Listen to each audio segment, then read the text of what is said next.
qabanne Oromootatti iyyanne nutti hirmadha nu jabeessa nutti hirmadha nu jabeessa. Maqaan koo Fayyeeraa Abdiisaan jedhama. Egaa ani Finfinneen jiraadha. Ogummaan koo qorannoo irratti hojjedha. Konsaltaantiidha.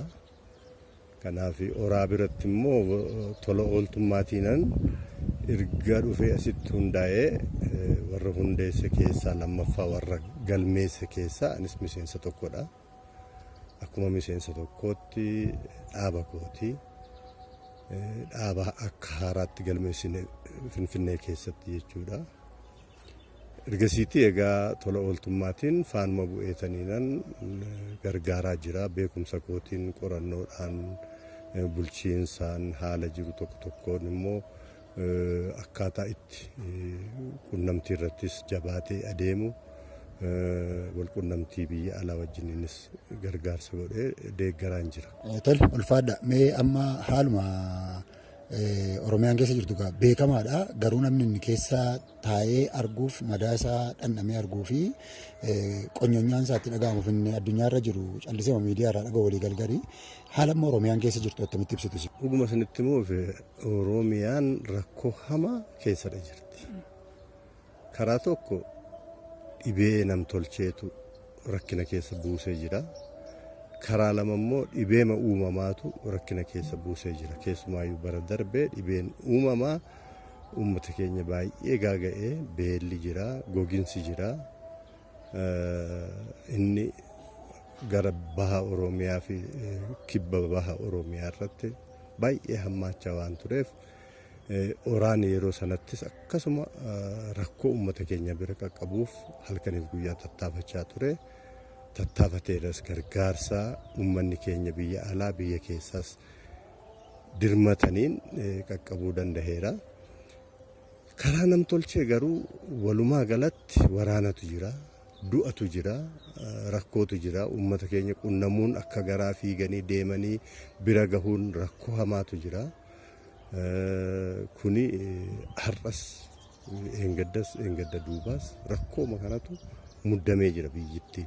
Haala rakkisaa humnaa ol ta'e kana keessatti akkuma isin kaaftanii oraan yeroo dhiyoodha ergi deebi'ee biyyatti galee ayyama fudhatee garuu kana keessatti immoo rakkina siyaasaa, rakkina dinagdee, rakkina hawaasummaa Oromiyaan qabdu keessatti amma humna isaatii tattaaffii gochaa jira.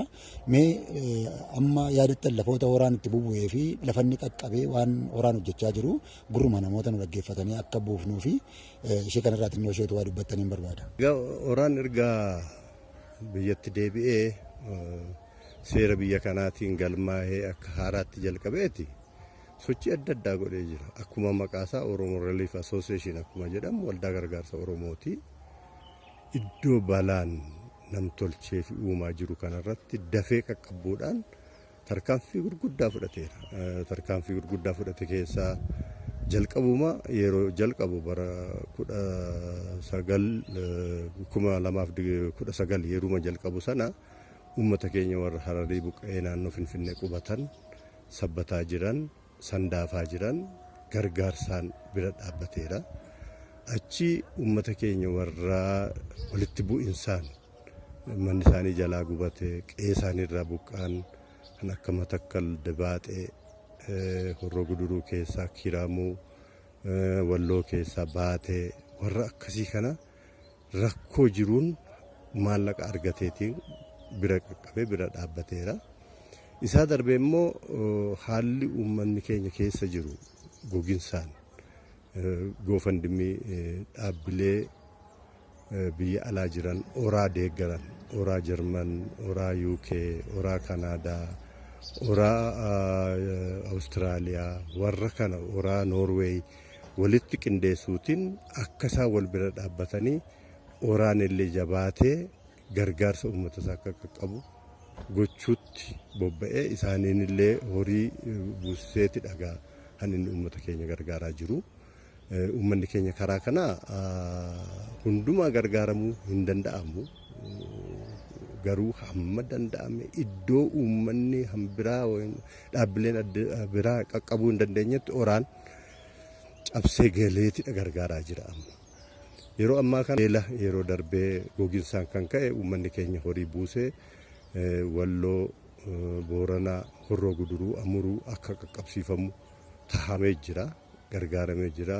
Boorana si'a lama deebi'ee dhaqee oraanii yeroo dhaqutti immoo karaa irratti miti raabsee kiiloomeetira 70 karaarraa jallatee korokonchii keessa uummanni iddoo akka hamaatti rakkachaa jiru sanarratti gargaaraa ture.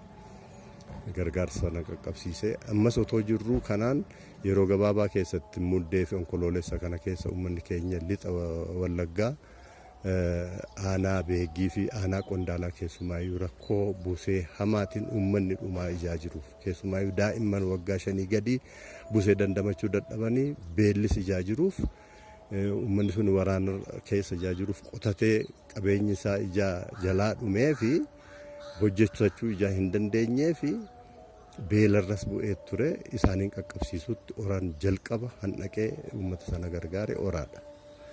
Oraan akka kanaatti gargaaraa jira. Tumni midhaan geessee dandamachiisaa ture Beegii, Qondaalaa gandoota hin arganne gargaarsa hin jedhamu bira gahee. Asigaa rakkinni keenya akka rakkinaatti numatti fufa kun beekamaadhuma addunyaatti rakkinaa yoo guutamte kan Oromiyaa immoo akkaataa addaatti bifa jijjiirratee ittuma fufa. Amma rakkinni kun jirutti immoo horaan saba kanaaf ammas dursee qaqqabuun abbummaa isaa mul'isuun aantummaa isaa mul'isuun dirqama ta'a wanta ta'eef deeggartoota horaa addunyaarra jiraniif akkasumas saba Oromoodhaa fi horaan maal gochuu yaadee jira dhaamsuma gabaabaa dabarsitan jedhee yaada. Egaa waan guddaan isaaniin baay'ee galateeffachuu qabna. Keessumaayyuu amma uummanni keenya biyya alaa jiranii uummata isaaniitti galagalanii luucca'anii tokkummaatiin dhaaba isaanii gargaaruu jabeessuu irratti socho'aa jiru. Kuni baay'ee na gammachiisa. Maaliif dhaabaa fi dhuunfaan garaagaradha. Dhaabni dhaabadha. Dhaabichi sun yeroo hundumaa hanjiraatudha. Dhuunfaa warra keessa jirru yoo dabarre iddoo keenya dhalootatu bakka bu'ee dhaaba kana gaggeessa. Dhaaba kana gara fuulduraatti tarkaanfachiisa. Kanaaf karaa dhaabaa tokkummaa keenya jabeeffannee uummata keenya gargaaruun bu'aa guddaa kana jedhamne nuuf fidaa jira. Kanaaf uummanni keenya Jarman jirtan, UK keessa jirtan, Kanaadaa jirtan, Ameerikaa jirtan, Ameerikaa isteetii adda addaa jirtan yeroo ammaa kana walitti dhuftanii uummata keessan beelaa fi rakkoo namtolcheetiin rakkataa jiran karaa oraa gargaaraa jirtan baay'ee galatoomaa isiniin jenna. Guddaa ta'a. Oraanis immoo humna guddaa ta'e biyya kana keessatti akkuma durii isaa jabaatee uummata isaa bira qaqqabuu danda'a jedheen abdadha.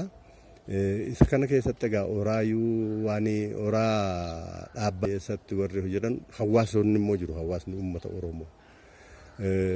Hawaasni uummata Oromoo immoo gargaaraa jiru dhuunfaatiin illee gareetiin illee. Dhaabbileen amma dhaabbileen dubartoota Oromoo Kanaadaa jiran Sisterhood warri jedhaman uummanni Daalaas karaa oraa uummata sana akka gahu kun akkuma amma isinitti himee uummanni ijoolleen keenya baay'ee cimoodha. Murannoo qabu, kutannoo qabu.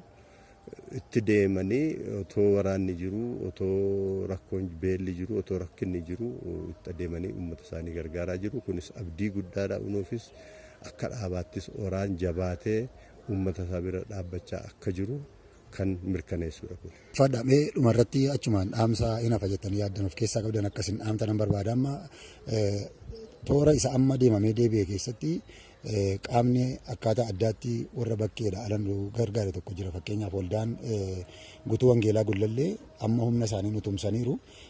Namni keenya akkuma horaa jalatti iddoo garaagaraatti kurfaa'ee jiru amantaa garaagaraa jalatti jaarmiyaalee naannootti dhalatetti wal ijaaree jira. Kun akkamitti walitti dhufee akkuma amantaa jalatti namoonni ijaaramanii jiranis gara gaaddisa tokkotti sassaabamanii saba kanaaf wal duukaadhaan ija tokkoon yookiin immoo yaada tokkoon wal duukaa ariifatanii qaqqabuu danda'uunatu miidhaan hin ta'in qaqqabuu akka danda'anii fi mee asumaan dhaamsa yoo qabaatanii ofii keessanis waan afeera yaadatti dabaltanii isa dhumaan carraa isiniif laadha. Osoome anis wanti guddaan uummanni keenya xiyyeeffannoo itti laachuu qabu yeroo ijaarsa jedhamu yeroo tokkummaa jennu dhuunfaatiin walitti dhufuu miti tokkummaan jabeessu. dhuunfaatiin walitti dhufnee dhaabbataa hundee qabu tokko jabeeffachuudha. Kanaaf immoo yeroo dheeraa muuxannoo qaba Oromoon. Dhaaba kana dhaaba gargaarsaa waldaa gargaarsa Oromoo Oraa bara 79 dhaabbate. Waggaa 45 ol muuxannoo qabudha. Muuxannoonsaa waraana keessatti, beela keessatti, gogiinsa keessatti, hammina keessatti uummata isaa bira dhaabbachuutiin qaba. Dhaaba akkasii kana jabeeffachuutu nutti jira. Maaliif rakkoo inni baasuu danda'u dhuunfaatiin namoonni fiiganii olii gaddeemanii har'a mul'achuu danda'u ta'a. Dhaabichi garuu rakkoo uummata kanaa hundeetiin qabee kan hiikuu danda'u yoo uummanni keenya wal faana hiriire tokkummaa keenyaan yoo isa jabeeffanne qofaadha. Kanaaf akkaataa amma jalqabametti uummanni keenya waldaa gargaarsaa kana jabeeffate jennaan iddoo argettuu qaqqabsiisuu danda'a.